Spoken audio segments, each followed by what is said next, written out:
What if Philadelphia's richest black individual isn't an actor or an athlete, but a PhD philosopher who co-founded a CIA-backed data company worth $160 billion and was paid $6.8 billion in a single year?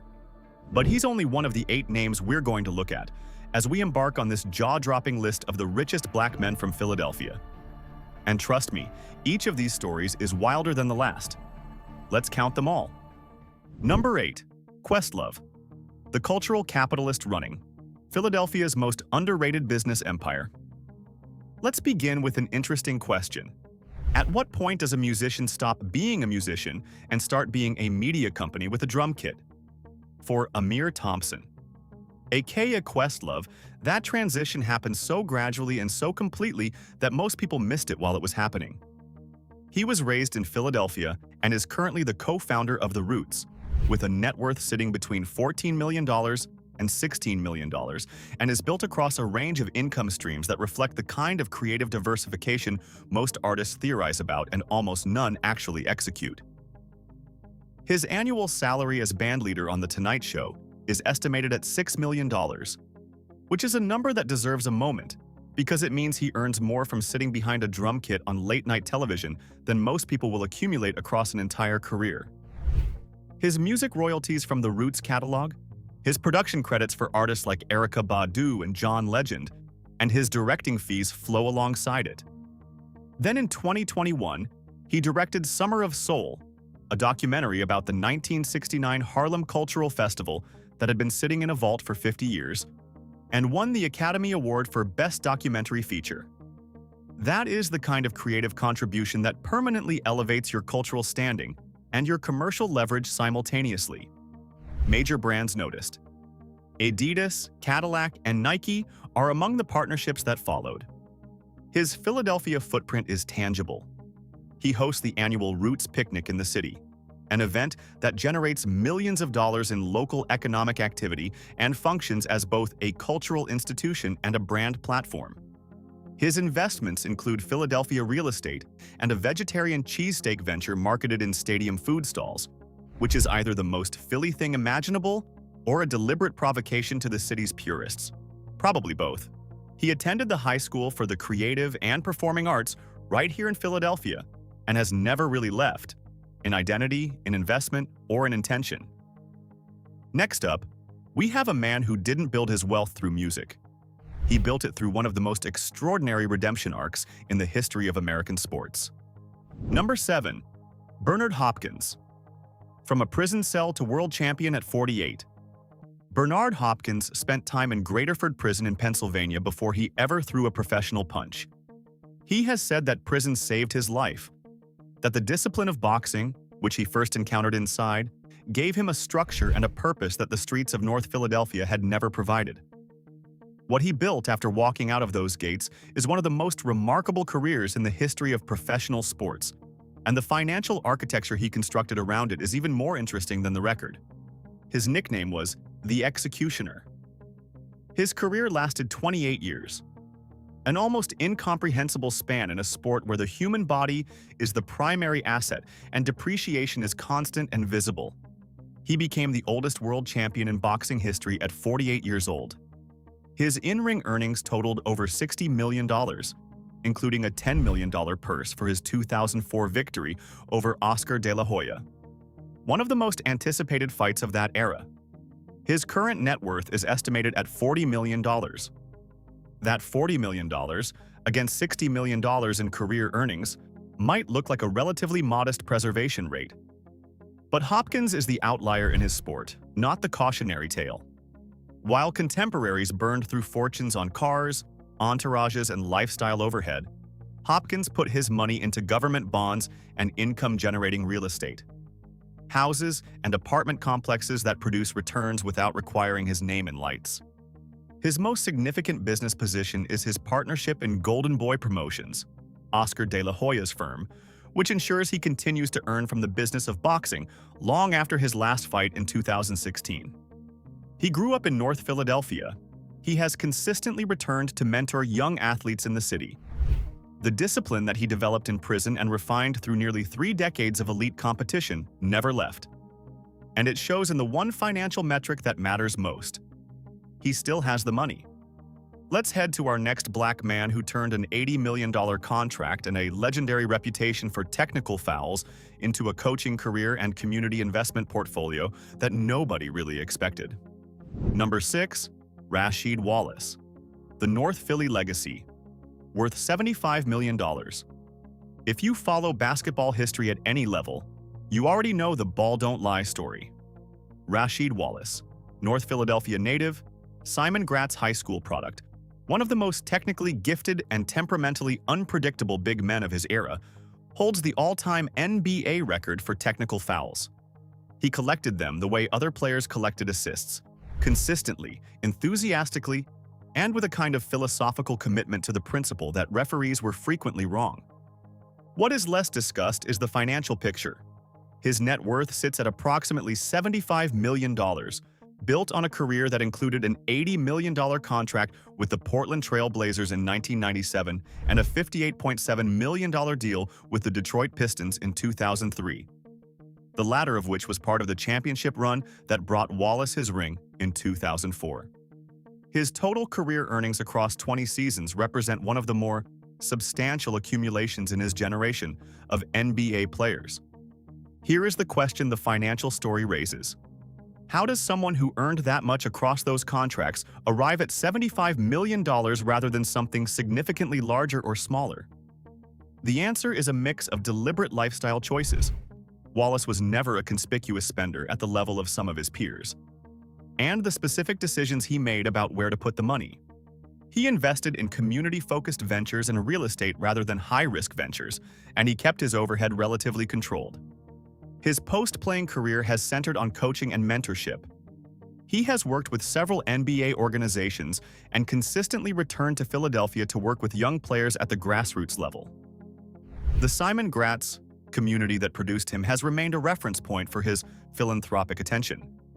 The ball don't lie persona, loud, principled, occasionally combustible, was always, it turns out, backed by a much quieter financial discipline than the technicals suggested. Ball don't lie, and $75 million in the bank. Now the next man bought a piece of Mitchell and Ness alongside Jay-Z, built a criminal justice reform organization, and assembled a fleet of blacked-out luxury cars that would make most rappers reconsider their inventory. Number 5. Meek Mill. The most consequential pivot in Philadelphia hip-hop. Robert Meek Williams grew up in North Philadelphia, signed his first label deal in 2008, and has spent the years since building a wealth architecture that has moved significantly beyond music, even if the music is what most people still lead with when his name comes up. His net worth is estimated in the range of tens of millions, and his business footprint is expanding in directions that are more institutionally serious than his public image sometimes reflects. The Mitchell and Ness deal is the one that signals where his ambitions actually sit. Alongside Michael Rubin and Jay-Z, Meek participated in the $250 million acquisition of the iconic sports apparel brand, a deal that put him on the ownership side of a company whose cultural cachet in Philadelphia specifically is extraordinary, given the brand's origins and history in the city. That transaction wasn't a celebrity endorsement. It was an equity position in a significant acquisition, structured alongside two of the most commercially sophisticated operators in American entertainment and retail. His Reform Alliance, co-founded with Jay-Z, Michael Rubin, and others, is the project that most clearly articulates the version of himself Meek is working toward. Launched following his own high-profile legal battles with the Pennsylvania justice system, Reform has become one of the most visible advocacy organizations in the country focused on probation and parole reform. It is simultaneously a platform for systemic change and a brand-building exercise that reframes his public identity in a way that no album rollout could accomplish. The lifestyle layer is exactly what you'd expect, and also somehow more extreme. A curated all-black fleet of Aston Martins, Lamborghinis, and Rolls-Royces, frequent private jet travel to Dubai and global luxury destinations, and a $9 million vehicle acquisition that generated headlines precisely because it was meant to. His Dream Chasers brand is a direct reference to the aspirations of North Philadelphia youth, and the fleet and the jet are the proof that the dream, in his case, got chased all the way to its conclusion. A $250 million acquisition, a justice reform organization, and a $9 million car, all from North Philly. Now the next man took $301 million in NBA salary and came home to the city that raised him. Sotheby's jersey auctions included. Number 4. Kyle Lowry, the most meaningful homecoming in Philadelphia basketball. Kyle Lowry grew up in North Philadelphia. He played 20 NBA seasons across multiple franchises, Toronto, Miami, Philadelphia, and accumulated the kind of career earnings that reshaped the financial trajectory of an entire family for generations. His career earnings are estimated at approximately $301 million in total contract value, ranking him 23rd all-time in NBA history by that metric. His current net worth sits at approximately $55 million, a figure most analysts consider conservative given what he's built outside the contracts. The Toronto chapter is the one that defined his public identity: 6 All-Star selections, an NBA championship in 2019, and a decade-long tenure that made him one of the most beloved figures in the history of Canadian professional sports. What that chapter also did, financially, was produce the contract structures that gave him the capital to invest strategically during his playing years rather than reactively after them. He has invested in tech startups and media production, though the specifics are managed with a privacy that reflects how seriously he takes the difference between being publicly wealthy and being strategically wealthy. The Sotheby's detail is worth unpacking because it's not a standard athlete story. In 2025, his game-issued 76ers jerseys were auctioned at Sotheby's, one of the most prestigious auction houses in the world, which is an indicator of cultural capital that transcends anything a contract figure can measure. When your practice gear ends up at Sotheby's, you have crossed into a different kind of value than athletic performance alone generates. His return to the Philadelphia 76ers for the 2024 to 2026 seasons is genuinely a homecoming in the city-specific sense. Not a retirement tour, but a closing of a geographic circle that started on North Philadelphia playgrounds and ran through the global NBA economy before finding its way back. In Philadelphia, that narrative carries real weight, and Kyle Lowry has earned every bit of it. $301 million earned, a Sotheby's auction, back in Philly where it started. Now the next man built a global media empire named after a West Philly neighborhood, launched an electric raceboat team, and had one moment in 2022 that the entire world is still talking about. Number 3. Will Smith, the man who needs no introduction. Will Smith's wealth is not primarily built on acting salaries or music royalties, though both have been extraordinary. It is built on Westbrook Inc., the media and production conglomerate he and Jada Pinkett Smith founded in 2019 to consolidate their creative and commercial operations under a single ownership structure.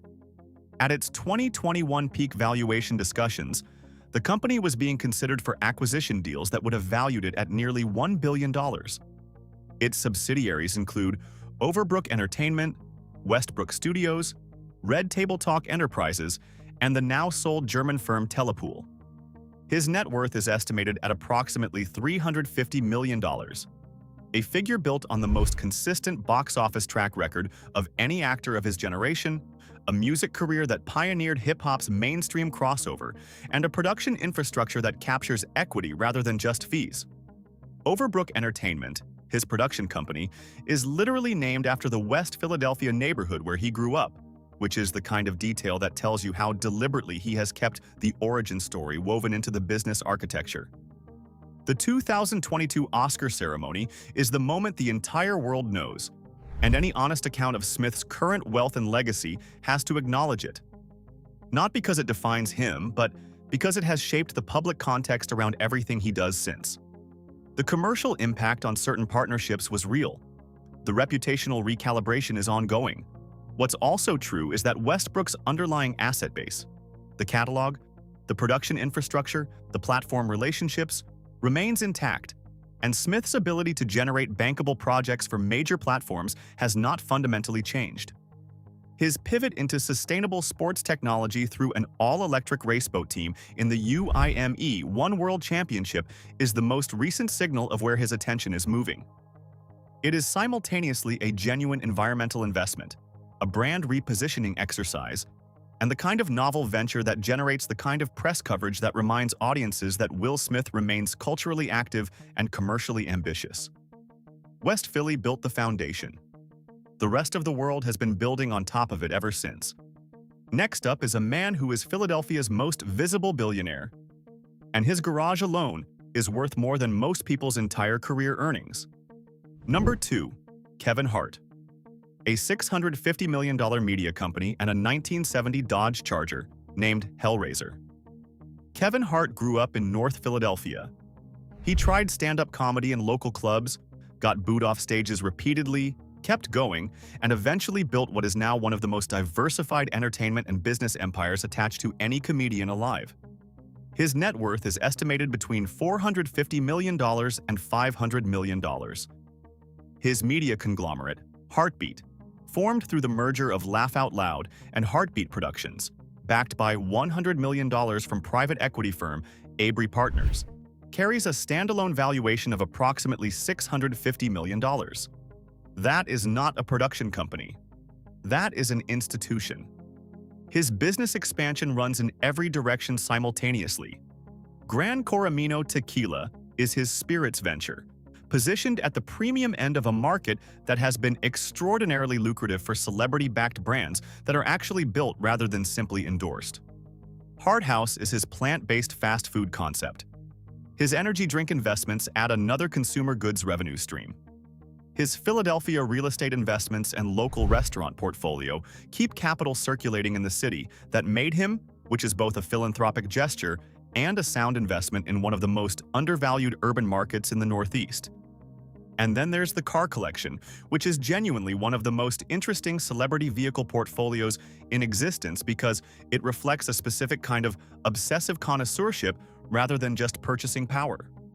The 1970 Dodge Charger named Hellraiser, custom exhaust, upgraded chassis, displayed at SEMA, is a restomod built for someone who understands what makes a car exceptional rather than just expensive. The 1969 Plymouth Roadrunner named Michael Myers, with its original 426 Hemi Fiv 8. The 2023 Ferrari 812 Competizione, a V12 masterpiece worth approximately $600,000. The 2021 Ferrari SF90 Spider, the first of its kind delivered to the United States. The 1987 Buick Grand National GNX, restored as a Batman-themed Dark Knight. Each one is a specific statement, not a general accumulation. He donated millions to the Philadelphia School District. He funds scholarships for local students. He survived a 2019 car accident that required extensive back surgery and credits the experience with reshaping his perspective on both life and business, which, given what he's built since, appears to have been a clarifying rather than a limiting event. In Philadelphia, Kevin Hart is not just a famous person. He is the city's most visible financial argument that the hustle works if you refuse to stop. $500 million, a Batman Buick, and the city's most generous alumni. But the man at number 1 makes all of this look like the opening act. And most people in Philadelphia have never heard his name. Number 1.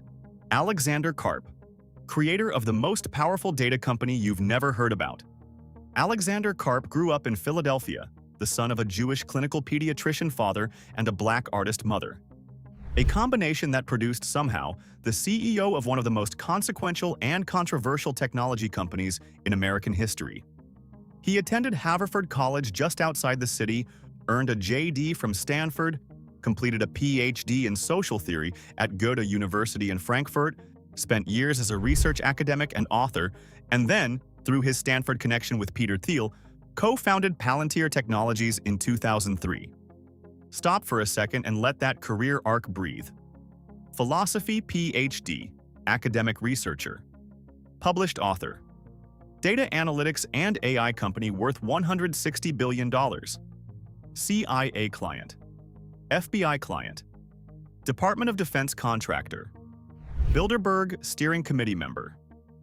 Time Magazine's 100 Most Influential People in 2025. All the same person. All starting from Philadelphia. His net worth has exceeded $18 billion as of 2025, driven primarily by his approximately 4.3% ownership stake in Palantir and the extraordinary performance of that stake. The company's share price rose 62% in 2025 alone. In 2024, he was recognized as the highest-paid CEO of any publicly traded company in the United States, with a compensation actually paid figure of nearly $6.8 billion. That is not annual salary in the traditional sense. It reflects equity compensation tied to performance.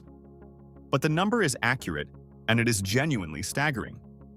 Here's the ideological complexity that makes Karp impossible to file neatly into any category.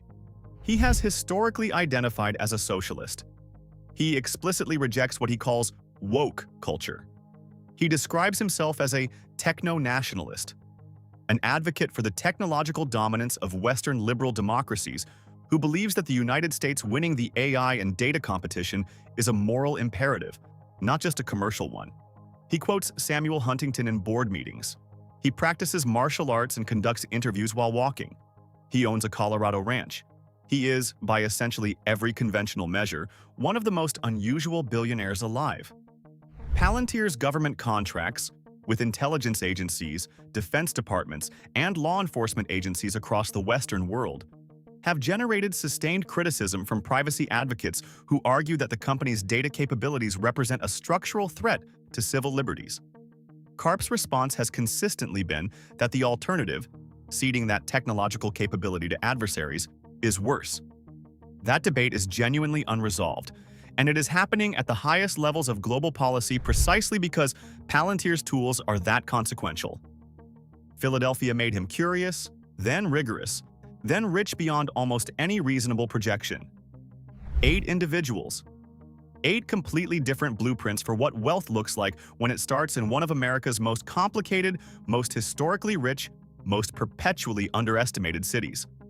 From Questlove's vegetarian cheesesteak to Karp's CIA contracts, Philly built all of them, and none of them built small. And that's a wrap on the 8 richest black individuals from Philadelphia. Which one of these stories impressed you the most? Let us know in the comments. And for more such interesting peeks into how black wealth is prospering across America, take a look at our channel Black Status.